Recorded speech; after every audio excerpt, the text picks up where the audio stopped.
या ठिकाणी आमचे सहकारी मिलिंद जाधव पत्रकार TV10 यांच्यावर जो पालिकेमध्ये अन्याय करण्यात आला, लोकशाहीचा चौथा स्तंभ, त्यांना एक अधिकार आहे की अधिकाऱ्यांची जी पारदर्शकता आहे ती नागरिकांसमोर आणण्याचा। तर या ठिकाणी जे सुरक्षा अधिकारी राकेश विटकर यांनी त्यांना फरफडत बाहेर ओढलं आणि त्यांच्या स्वतःच्या गाडीमध्ये, पालिकेची जी गाडी आहे त्यामध्ये त्यांना डांबून त्यांनी जवळजवळ अपहरण करण्याचा प्रयत्न केला आणि अर्धा पाऊण तास त्यांना बाहेर ठेवण्यात आलं। याविषयी आज आम्ही आयुक्तांची भेट घेण्यासाठी आलो होतो, पण आजपर्यंत आयुक्त आम्हाला भेटले नाहीत। तर आम्ही सोमवारची वेळ घेतलेली आहे। पत्रकार संघाच्या वतीने आमचे कायदेशीर सल्लागार ॲडव्होकेट वाजिद खान आणि आमच्यासोबत आहे रयत कामगार संघटनेचे जय महाराष्ट्र। आणि मी आज या ठिकाणी पूर्ण पत्रकार संघ जो लोकशाहीचा खरोखर जसं ॲडव्होकेट साहेबांनी सांगितलं की हा चौथा स्तंभ आहे, मी मानतो चौथा स्तंभ आहे। जो संविधान मानतो त्याच्यासाठी पत्रकार हा लोकशाहीचा चौथा स्तंभ आहे। पण जो लोकशाहीच मानत नाही, असे जर विटकरांसारखे जर जे काही संविधानाला न मानणारे जे लोक आहेत, यांच्यासाठी आपण जर पाहायला गेलो तर ज्या पद्धतीची जी यांच्यावर जो अन्याय अत्याचार झालेला आहे, जो फरफडत घेऊन गेलेले त्यांना पोलीस चौकीमध्ये, आणि त्यांनी असं काय विचित्रपणा केलेला आहे हा त्यांनी आयुक्तांनी तो सादर करावा की जो पत्रकार लोकांपर्यंत, ज्या लोकांना ज्या कुठल्याच गोष्टीची माहिती नसती, ती माहिती हा चौथा स्तंभ लोकशाहीचा प्रत्येक माणसाच्या डोळ्याच्या नजरेसमोर आणून देतो। जर त्यालाच जर विरोध जर होत असेल तर निश्चितपणे माझी संघटना, माझा न्यूज चॅनल हा मिलिंद साहेबांबरोबर ताकदीने उभा राहील शेवटपर्यंत। साहेब तुम्हाला चौकीमध्ये जरी घेऊन गेले तरी तुमच्या खांद्याला खांदा लावून मी त्या ठिकाणी असणार, कारण की मी चुकीच्या वर्तुकीने या गोष्टीला आहे ना मी थारा देणार नाही। पत्रकार संघटनेचे संस्थापक अध्यक्ष अकबर भाई पण आमच्या सोबत आज या ठिकाणी आहेत। तर पुढे नमस्ते, मी पत्रकार संघाचा अध्यक्ष, संस्थापक अध्यक्ष आहे। जो प्रकार झाला 26 तारखेला आमचे जे मिलिंद जाधव आहेत, तो अत्यंत दुर्दैवी आणि निंदनीय प्रकार झालेला आहे। जर आयुक्त साहेबांना कळत नसेल की पत्रकार हा चौथा स्तंभ आहे ह्या संविधानाचा, तर त्यांना मी सांगतो की तुम्ही ह्या पदाचा राजीनामा द्यावा। कारण एक पत्रकार तुमच्या सत्य घटना असत्य घटना बाहेर काढून त्याच्यावरती काम करत असतो। तुम्ही तुमच्या सुरक्षा रक्षकांना कसा काय अधिकार दिला की त्यांना तुम्ही उचलून गाडीतून नेऊन अर्धा तास त्यांना फिरवता? त्यांना जर जीवाला काय बरं वाईट झालं असतं तर त्याला जबाबदार आज कोण होतं? माझं आयुक्त साहेबांना एकच म्हणणं आहे, त्यांनी त्वरित विटकर साहेबांना निलंबित करावं आणि ह्या सर्व प्रकरणाची चौकशी करावी। अन्यथा आमचे जवळजवळ 100 ते 150 पत्रकार महानगरपालिकेत ठाण मांडून बसतील। ह्याला सर्वस्वी जबाबदार आयुक्त साहेब असतील। धन्यवाद। माझ्या सर्व पत्रकार बंधूंकडनं मी त्यांना जाहीर आवाहन करतो, ह्या प्रकरणाची त्यांनी त्वरित चौकशी करावी आणि संबंधित अधिकाऱ्याला त्वरित निलंबित करावे।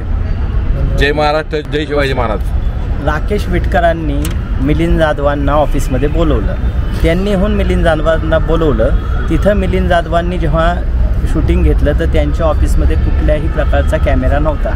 राकेश विटकर हे सुरक्षा अधिकारी म्हणून इथं काम पाहतात आणि त्यांच्याच ऑफिसमध्ये कसलाही कॅमेरा नाही। मग अशा ठिकाणी एका पत्रकाराला बोलवून त्यांनी नेमकं काय साधलं मला हे कळत नाही। या मिलिंद जाधवांच्या बॉडीला कॅमेरा लावलेला होता, सगळ्या प्रकारची उत्तरं ते व्यवस्थित देत होते।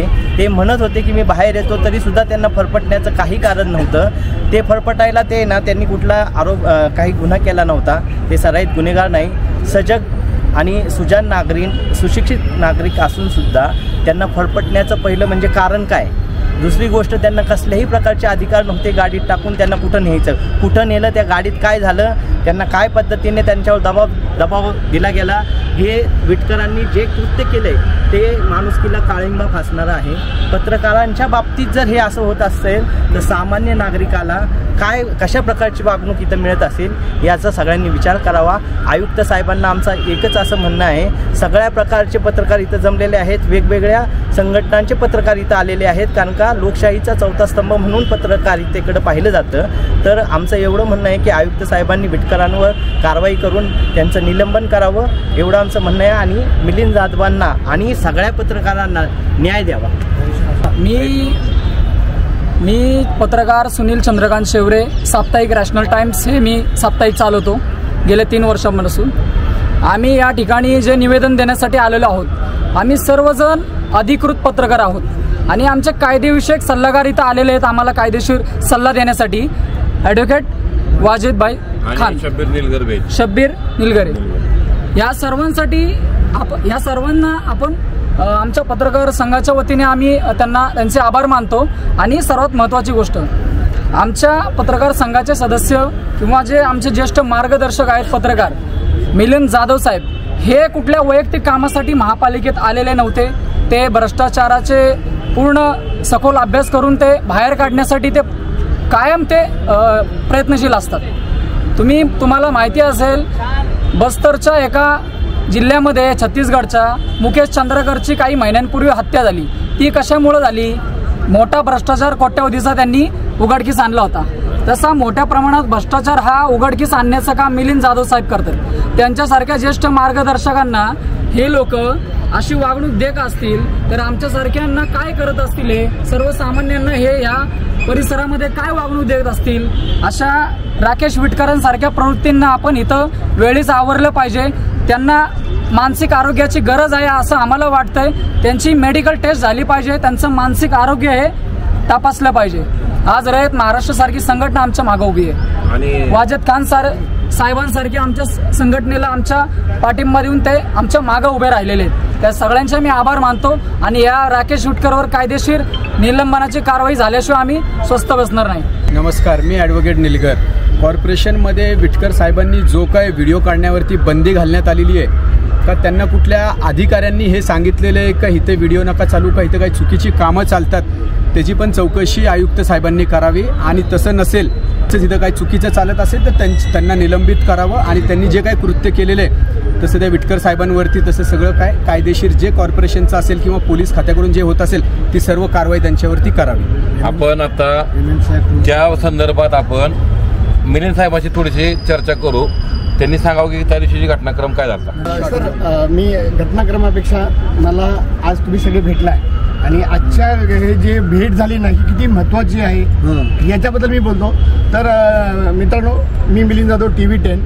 मला पटतच नाही आहे की माझी फक्त एक बाईक टाकली त्या दिवशी मी फरफटत मला जे नेत होते त्यावेळी मला असं वाटलं की मी जगामध्ये एकटाच आहे आणि आता काय करावं. मग शेवटी हे खरी लढाई खोटी लढाई राहतच नाही बाजूला आणि दाबताय. पण आज माझ्यापर्यंत हिंमत वाढली त्याबद्दल आमचे अध्यक्ष महोदय यांचे धन्यवाद. वकील महोदय आहेत त्यांचे धन्यवाद. त्यामध्ये वाजिद खान सुद्धा आलेले आहेत त्यांचे सुद्धा धन्यवाद. सगळ्यांचे धन्यवाद. आणि पत्रकार सगळे जमू शकतात हे सुद्धा मला पटत नाही. मला हेवर म्हणायचं आहे की मी खास करून सांगतोय, हे नीट समजून घ्या सगळे तुम्ही सुद्धा आणि माझे सबस्क्रायबर सुद्धा, की मिलिंद जाधव इम्पॉर्टंट नाही आहे. मुद्दा हा आहे की इथं एका नागरिकाला जर सरकारी अधिकारी जो काम करतो ज्याच्याकडे त्याचं काम असतं त्याचं शूटिंग करायची परवानगी का नाही आहे, हा सगळ्यात महत्त्वाचा मुद्दा आहे. त्यावर मी एक प्रश्न विचारतो सगळ्यांना की त्या पुण्याच्या शहराबद्दल यामध्ये मी सांगतो थोडंसं. 2 आयुक्त आहेत, एक पोलीस कमिशनर जे अमितेश कुमार हे जे CP आहेत पोलिसांचे CP पोलीस, आणि दुसरे आयुक्त आहेत महानगरपालिका. हे अमितेश कुमार सगळ्यांना सांगतात की सौजन्यानं वागा आणि इथं बरोबर त्याच्या उलट होते आणि इकडच्या आयुक्ताला त्याची खबर सुद्धा नाहीये. तर असं होता कामा नये. मला हीच काळजी आहे की जर मला जर असं होतं तर सामान्य नागरिकाचं काय.